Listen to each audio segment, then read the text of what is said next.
దుష్టుల ఆలోచన చొప్పున నడవక, పాపుల మార్గమున నిలవక, యెహోవా ధర్మశాస్త్రమునందు దీపారాత్రములు ధ్యానించువాడు ధన్యుడు. ఆకు వాడక తన కాలమందు ఫలమిచ్చు చెట్టు వలె నుండును.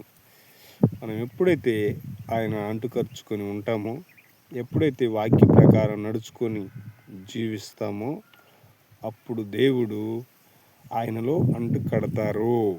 ఆయన కృప మనకు తోడై ఉంటుంది. ఆయన సర్వశక్తిమంతుడు. ఆకాశమును సృష్టించినవాడు, భూమిని సృష్టించినవాడు, భూమి మీద ఉన్న సమస్త జీవులను సృష్టించినవాడు.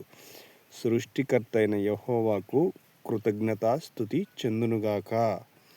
ఆయన కుమారుడైన యేసు ప్రభువారికి కృతజ్ఞతాస్తుతి చెందునుగాక. పరిశుద్ధాత్మ దేవునికి కృతజ్ఞతాస్తుతి కలుగునుగాక. ఆత్మతో సత్యముతో ఆరాధించువారు ధన్యులు. ఆకు వడక తన కాలం ముందు ఫలమిచ్చు చెట్టు వలె ఉంటారు.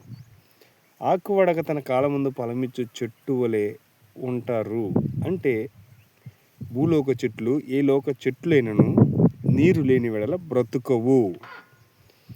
మరి ఆకు వడక ఫలమిచ్చు చెట్టు వలె ఎలాగ ఉంటాము అనగా, బైబిల్ చదువుకొని ఆ వాక్యమును మనము ఎప్పుడైతే భుజిస్తూ ఉంటామో, నెమరు వేస్తూ ఉంటామో, అప్పుడు ఆకు వాడక ఫలమిచ్చు చెట్టు వలె ఉంటాం.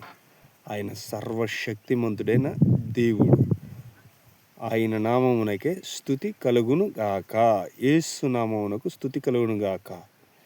ఆమేన్. యేసు రక్తమే జయం, సిలువ రక్తమే జయం. ఆమేన్, ఆమేన్, ఆమేన్, ఆమేన్, ఆమేన్.